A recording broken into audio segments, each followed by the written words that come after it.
and I'm going to show you how to build a gaming PC in 2023. So let's get started. Keen-eye amongst you would have noticed some of the hardware behind. So I've got a GeForce RTX 4090 from MSI. It's a gaming trio model.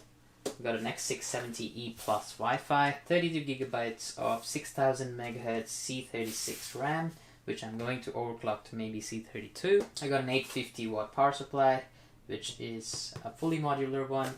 And then CPU, I'm using the 7700X. And I'm cooling that with the Peerless Assassin 120 SE. Now, some of you might be thinking, why not get the 7700? Well, I got this one about $40 cheaper than the 7700, so it was the obvious choice, and I would go custom cooler instead of the stock AMD cooler, which is great and all, but not good for overclocking or anything like that.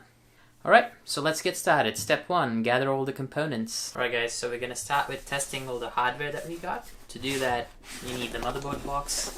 Get the motherboard box, open it, make sure it was sealed. If not, you can return it. Open the motherboard box. We've got some wireless antennas for Wi-Fi if you need it. I don't think I'm going to use that, I'm going to keep it in the box. Take the board out. That's the board. This one has a built-in I/O shield, so I don't need to worry about it. But if you have an I/O shield, you can fish it out from underneath. So you can also grab some M.2 screws. So I go 1 and 2. I'm going to put 2 M.2, so I'm going to use this one.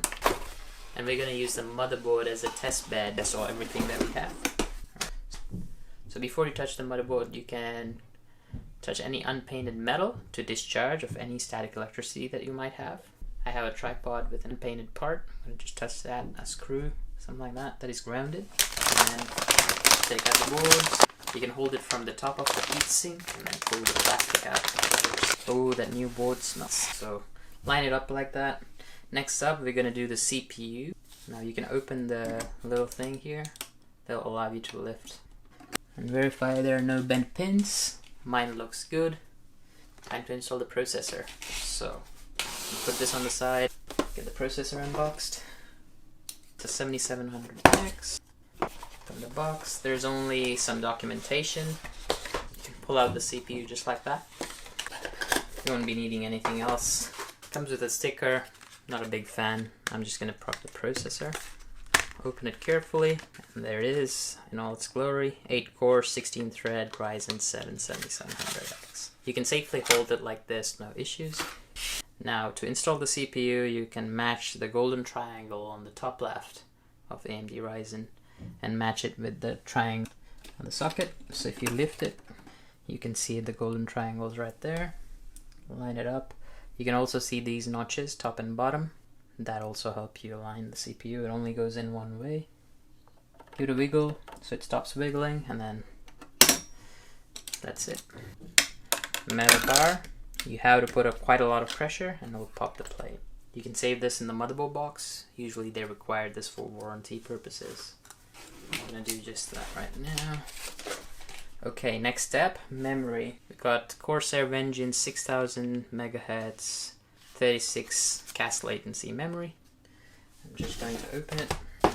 And you can see the glorious. I went with a non-RGB model because I got a better price as well as frequency, so it was a no-brainer for me.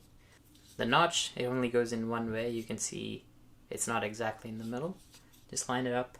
You can read the manual of your motherboard to decide which 2 sockets you put on. Usually it's A1, B1. Label up here. So I'm just gonna pop one here. To install the RAM, you just push these pins back. This one only has one side, so I'm just gonna do the top ones. Then push the pressure down. You'll need quite a bit of pressure if you're doing it the first time, but you don't have to worry about it. So you just drop it in. Use thumbs on both sides. What a noob mistake. It's going this way. So if it doesn't go, don't push it like hard.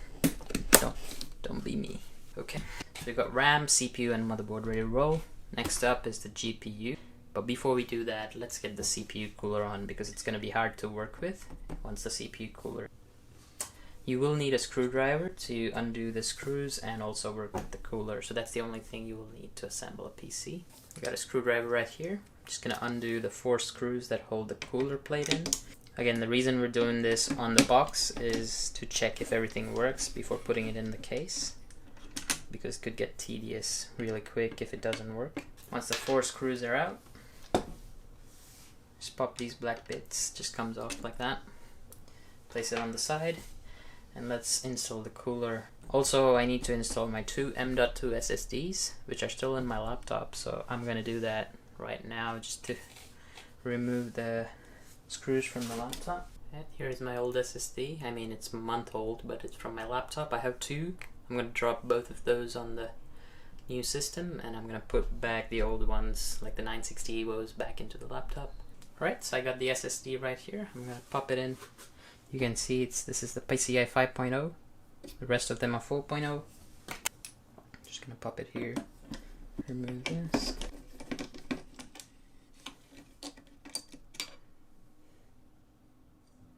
So under this metal piece, there's a thermal pad pre-attached. I just have to remove the plastic once I install the SSD. So I'm gonna do that. Pop the SSD in. This is a toolless system. Don't need screws actually. So there we go. Remove the pad. It's our M.2 in. The second one, I'll grab it as well. Here's my second SSD. You know what? I'm gonna use this bottom one for my second SSD because it's the right size. There we go. So there's 1, 2, 3, 4 SSD slots, which is crazy. Put this in, open it, lock it in. Same thing, thermal pads here. Just want to see which way it goes. This is the way it goes. I'm gonna remove this one. There we go. I'm gonna leave the other one as is if I plan to put another SSD in the future. I just do this. Align the screws with the holes. There we go. Both SSDs installed. We'll get the cooler on, then we get the graphics on. Plug in all to the power supply and we should be good. Unbox the cooler right now. That's the cooler. These are all the accessories too. Alright, so this is the cooler. Careful not to touch the fins, they're very sharp. We need to peel this off before we install, but before we install this, you're gonna set up the board with the mounting equipment that comes with it. This comes in this white box. So viewers of this video, when you're buying a cooler, you gotta look for the socket compatibility. This one's compatible with AM4 and Intel, and AM5 is the same as AM4. They didn't change the mounting system, so this still works with it. You can see they're labeled. This is for Intel, it's for the fans. We'll link that. You can see you got AM4 screws and spacers separately labeled, the red ones. It also comes with a tube of thermal paste. It's called TF7. I'm not going to use this. I'm going to use the Noctua in TH2 instead. It also comes with this instruction booklet. You can see for AM4. So that's that. Get the spacers. Here's the motherboard. Just put these on. So the orientation of these is like that. Pop the screws in. Tighten these bolts. There we go. Just make sure it doesn't move. Now, the main event. This guy. There's a few ways you can use this, but it either goes this way or this way. It's pretty much identical as far as I'm concerned on both sides. So, undo your thermal paste. You can use the one that's included. I just have a little bit better one, maybe. I'm gonna do an X and then 4 dots. Oh, shoot. I usually do the P method where you just put a bulk P, but with multiple CCT CPUs like this one, you want that to spread out as much as possible. Now, this is the main step a lot of people forget. Peel this thing off, also it doesn't work properly. Should be nice and shiny, no fingerprints on there. Try not to touch that area at all. And now, just pop it on. So just line up the screw. Take your screwdriver, a bit longer screwdriver works better. It should spin relatively freely. If it doesn't, undo it and retry again. If you're putting too much effort, you might mess up the threads. Once you're done installing the cooler, you should be able to lift the whole thing securely without moving. So just check that, it's nice and secure. Alright, we need to connect the fans. The fan connector is right up top here. Usually a different color, always. Depends on the manufacturer lately, but this one says CPU fan. I'm gonna plug this guy here. and plug the fans into these guys. Some fan clips, 2 each per fan. Okay, the fans, to check the way they're blowing, just check the sides. Usually there's a little marker where it says the direction of air. These ones don't, but from my experience, it's always towards this side, so where you see the sticker label, that's the side the air is going to be coming out from. Okay, so I'm going to drop one right here. One goes here. Okay, let's plug in the fans. It only goes in one way. You can see there's a little ridge. Fan 1. There's both our fans. We can tidy it up later. Alright, the cooler is installed. Alright, time for the main event. GeForce RTX 4090. There we go. Let's open it. It's a bunch of accessories. So this is the main thing you will need to connect it to your power supply. Put this aside. Comes with a GPU support bracket. These days it is needed because, oh my god, this thing is huge. For context, this is the size of my screwdriver. Oh god, look at how thick this thing is. Alright, trying to install it. Remove the PCIe cover down here. Get your motherboard. There's only one slot it goes into. Open the PCIe lock, slide it in. So one trick I use when you install graphics card is to flip your board around, like so. The reason we do that is this part of the graphics card can go inside the crack of the box.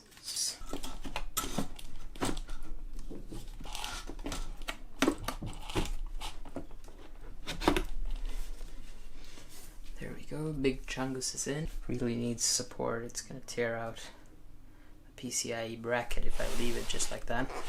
Anyway, let's test the system. We'll get a monitor up here and then we'll plug all the cables in. So before we can check the system, we need to put power through all of this. So first we'll need, alright, so once you have the power supply out, all I've done is just unboxed it, taken out, plugged in the power cord that came with it. So we'll need a few cables to get started. The motherboard cable, this is for the CPU. It's 2 PCI Express, 3 and 4, and that's gonna be it.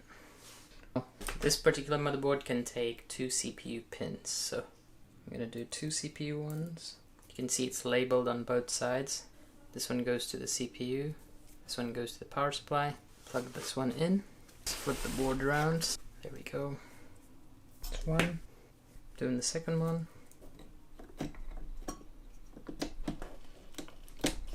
Like little Legos. That's our CPU. Let's do the graphics card, the most important part of the system. See this. Alright, so this is for the graphics card. You can see the pin is split here. All you have to do is just bring them together like that. And you can see there's a notch on one of these guys on each side. Let's just connect that. I'm gonna bring it closer. Plug the little guy in first, depending on the power supply. There we go. It's locked. Let's do the other one.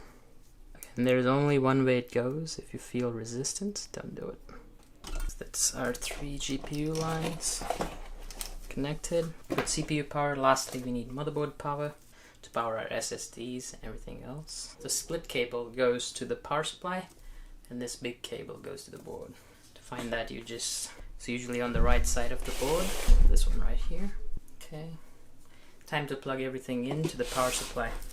We should have a total of 2 GPU cables, 1 motherboard, and 2 CPU. That's a lot of power. With the CPU, motherboard 1, so both, up and over. There we go, everything's plugged in.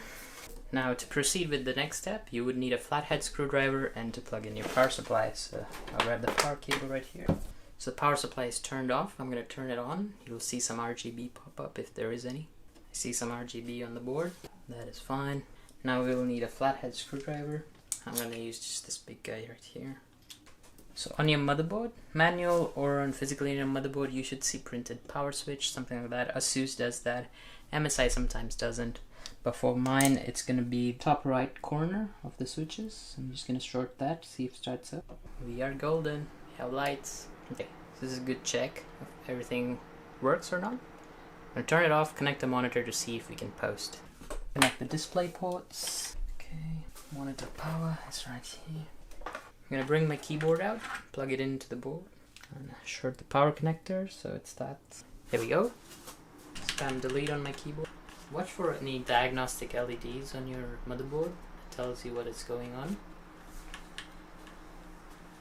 Go red, that's all white. We have contact. New CPU installed. Then I'm gonna grab my Windows 11 installer and I'm gonna install Windows right now. Alright, both our SSDs are detected.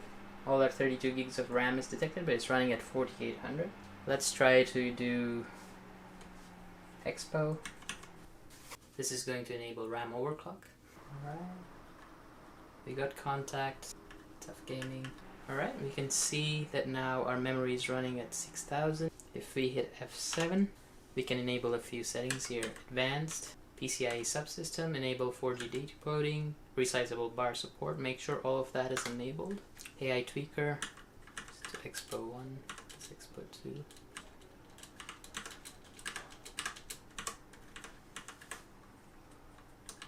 Alright, you can see our RAM is now running at 6000, 4.5 gigahertz on the CPU. The temperature is a bit on the higher side, 48C, 46C. I'll boot to my UEFI partition. Installing Windows now. There we go, power supply installed. Time to drop in the motherboard.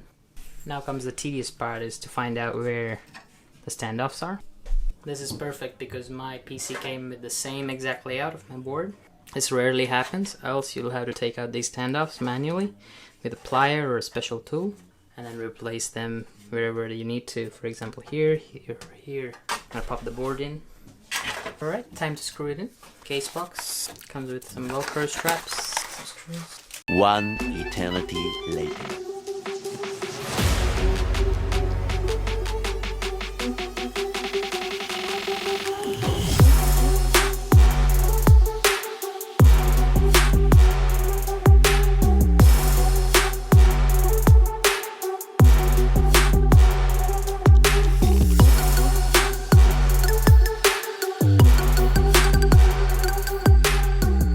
Took a while for me to finish this video. I've been using this computer for over 6 months now. Here are some benchmarks and some numbers if you're interested. The system is a beast. You can throw anything at it and it will handle it like a champ. Even though I went with this 7700X, which is not the fastest CPU, but it is one of the highest single core high frequency processor. I know 7800X3D launched shortly after I built this PC, and I do plan to get it at some point if I want that extra performance, but I no longer play video games that much, so I don't know if the 3D V-Cache is gonna be much more of a help, because I mostly use DaVinci Resolve, and that's basically it.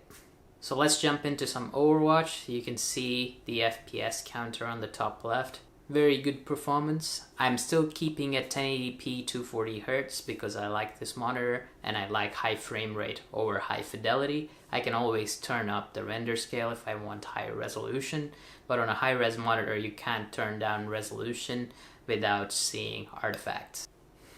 Not only is the FPS really high, but because of the high FPS you get really low frame time, which means there's no jitter. You can just be in the game. It's like looking through a window. And I'm really considering upgrading my monitor to 540Hz, but as I said, I don't play games that much anymore, so it's difficult to justify that. But since I built this PC, I also have a MacBook Pro M1 Pro, 120Hz, which also does a lot of my work, and to be honest, it's fine. Let's look at another game, Apex Legends. By default it is capped to 144 FPS, but you can unlock it with this command on Steam to reach up to 300 FPS. And you can see performs admirably. I know it's an RTX 4090. You probably already checked the benchmarks of other builds that have been posted over this period of time. And then lastly, the game I play, or used to play too much, was Rocket League. Also runs at 900 FPS. You don't necessarily need that much FPS, but that means everything you see on the screen is as it happens rather than milliseconds of delay. Of course, you need a higher refresh rate monitor to see even more recent frames. Anyway guys, that's my daily build. You can see right back here that I use every day now on my standing desk. And I hope this video helps someone who's trying to pick parts for their new PC or someone who's trying to build a computer for the first time. I have another build video on my channel right up there if you want to check it out, which is a bit more detailed, but this is more of a personal rig update rather than a build guide. It also has some tips and tricks in there for people who are building for the first time. Anyway, don't forget to hit the thumbs up, subscribe, and all the good stuff. I'll see you guys in the next one. Cheers.